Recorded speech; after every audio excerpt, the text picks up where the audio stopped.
What's up, y'all? It's TruthTiger, and I'm going to tell y'all today that you don't have to be happy all the time. It's not realistic. It's not how life goes. It's not who you really are. It's not what you're really feeling. And the truth about a lot of this is we don't want to show how we're really feeling to people. We don't want to open up.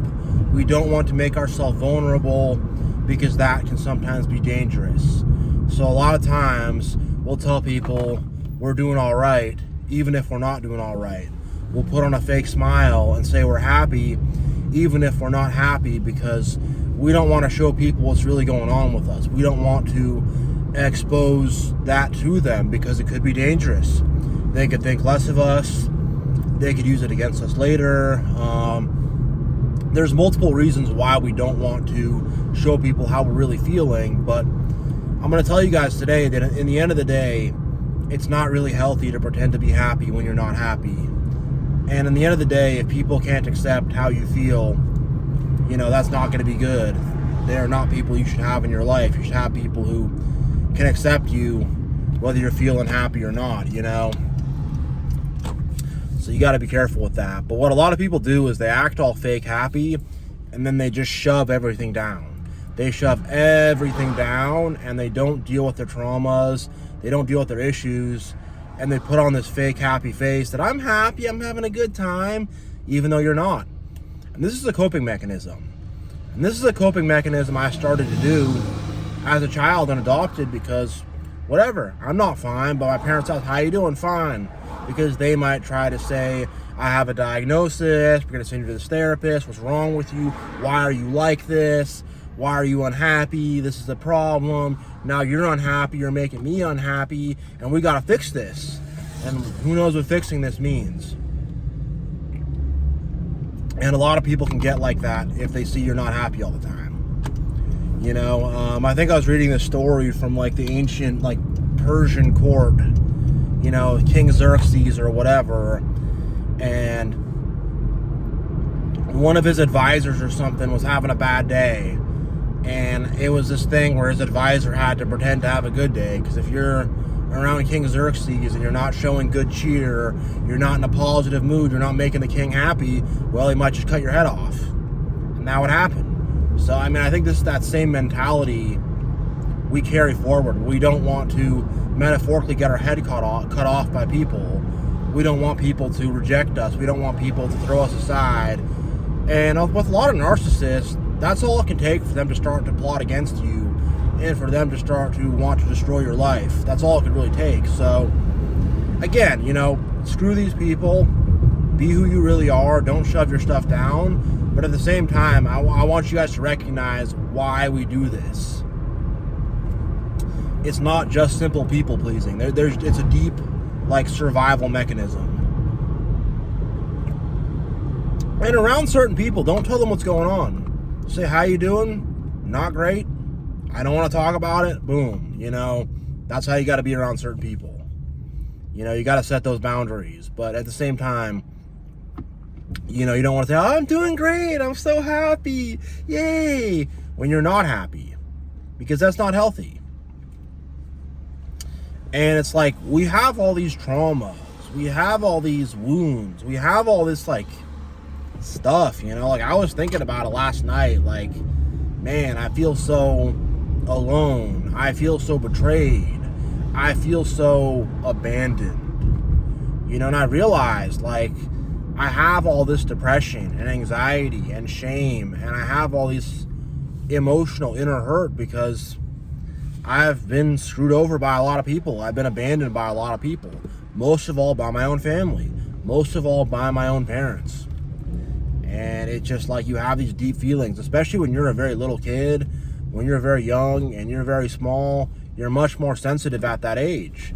So the stuff that happened to you when you were a very little kid, that really hurts the worst. That really sticks in deep. And you think about that stuff and say, hey, how come my parents didn't love me? How come I didn't have a good community around me? How come people weren't good to me? How come people were manipulative and controlling to me? How come people were not being truthful to me?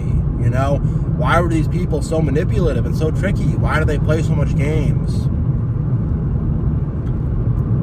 start to think these things. You do. You know?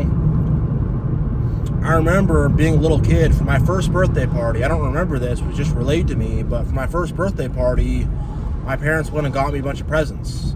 And I guess my older brother was like a middle child. He got all mad about that, whatever. And then they just gave all my presents to him because he threw a temper tantrum. And mind you, I'm 1 year old. I don't remember this, but it's just like from the time you're a baby, they're playing games. From the time you're a baby, they're switching it up and they're manipulating you. And they're doing all these weird games. And it affects us very badly as adults. But as a little kid to be raised by that, which most of us have been, it really puts a very, very deep wound in your heart. It's going to take a lot of time for me to fully heal from this stuff. It really is. It puts a deep, deep wound in your heart. And it hurts. It really hurts. And when there's no sense of truth, when there's no sense of truth in reality, and it's all about who can gaslight the hardest, and who can manipulate the hardest, and who can play the most games and stuff, again, it's just like that really just puts a fog in your mind. And again, when there's conflict in general and everybody's angry and stuff, it's like the fog of war. You can't really see clearly what's going on. So you just have all this just bad stuff inside. All this bad stuff inside. And you're supposed to go around and pretend to be happy. That's not going to work. There's times where I'm happy, sure, but like doing that's not going to help me heal. That's just going to make it worse, perpetuate the cycle. And I'm not going to really face what happened to me. I'm not going to really face why I feel this way. I'm not going to grow. I'm not going to become who I need to be by just being all fake happy and acting like everything's okay when it's not. That's going to make me become very, very depressed and very unhappy.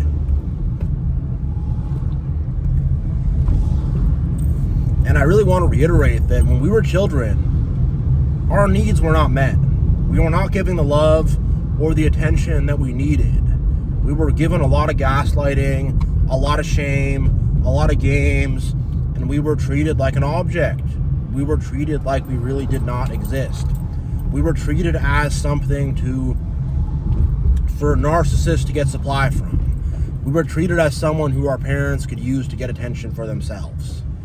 And that's what they used us as someone for them to get attention for themselves, so they could show you off to their friends and say, look what a good parent I am, look what a great person I am, whatever. So they could use us as an extension of themselves. And, so they could also just use us as a punching bag. They're in some bad mood, they start to treat us bad, talk bad to us, disrespect us, treat us as their therapist, tell us about all their problems and all the problems they have with their parents when I'm 5, 6, 7, 8 years old. Way too young to be hearing all that. Way too young. And not ever giving us a sense of stability.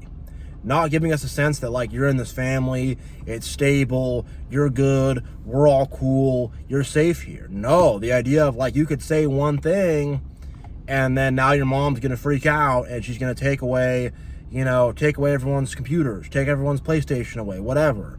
Take everyone's video games away because you said one thing wrong and now she's in a bad mood, whatever, You could ask your dad for something and he'll do it, but he'll be really begrudged about it.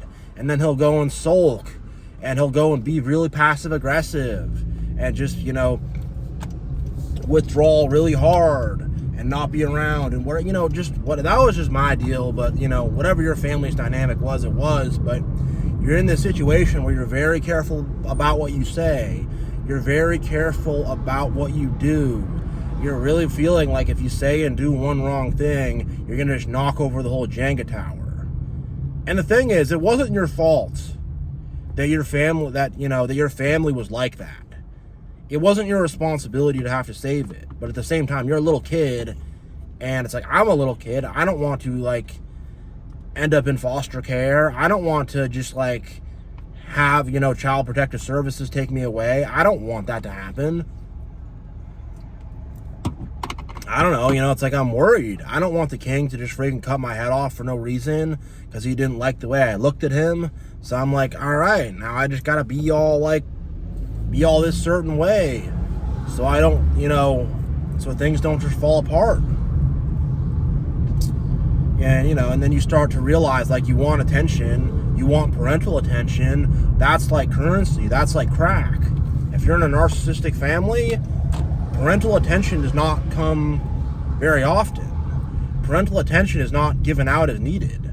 Parental attention is this very rare, very precious resource. It's like freaking crack. And, it's like, what do you, now you want to get that. You need to get this very rare thing. So you want to pander to your parents. Maybe you're going to be bad and get in trouble, so they'll punish you and get attention like that, and you get negative attention. Or you'll really kiss up to them and suck up to them and try to be the best little kid possible, so you'll get attention from them. Whatever it is, but these sort of things start to play themselves out, and you start to do stuff to try to get attention and to try to get love. Anything to get love of some kind. And you'll start to see people do these things. There's more ways to get attention than just sucking up or like getting in trouble.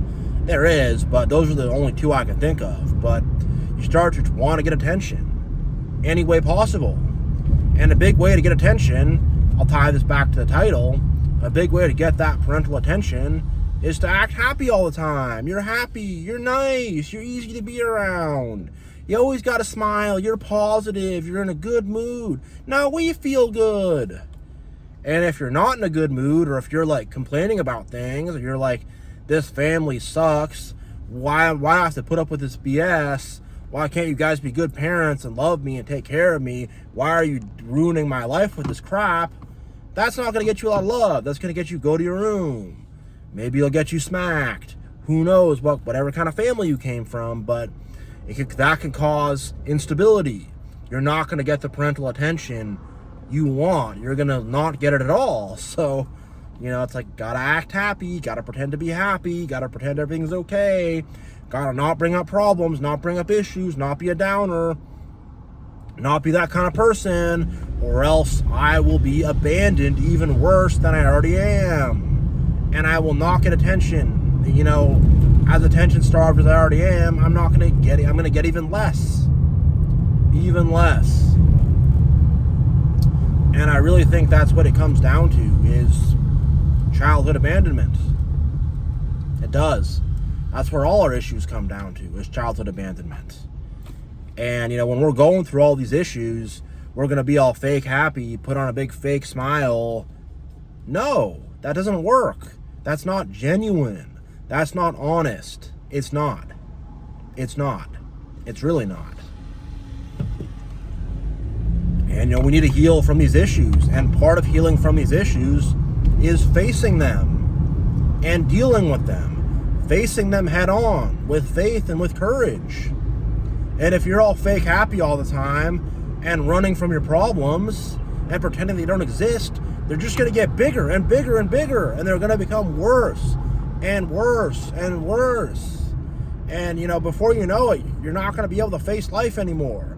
This stuff is going to completely destroy you. But if you're like, hey, I'm unhappy, I'm depressed, I'm anxious, I have all this shame, I have all this crap, let's go deal with it. Is it going to be fun? No. Am I going to feel good dealing with it? No. Might it just come up randomly? Yes. What am I going to do, though? I'm just going to move forward. I'm going to move forward, and I'm going to deal with it. And I'm not going to be fake happy and bury it down like everyone else. They bury their problems. They bury their emotional issues. Or they just way overshare. A lot of people will do that. They'll way overshare and try to make you their therapist. Whatever. But for most people, I would say they bury it. They bury it. They hide it. They try to act like they're doing good when they're not really doing good. That's what most people do that. Most people try to act like their shit is way better than it really is. They're happier than they really are.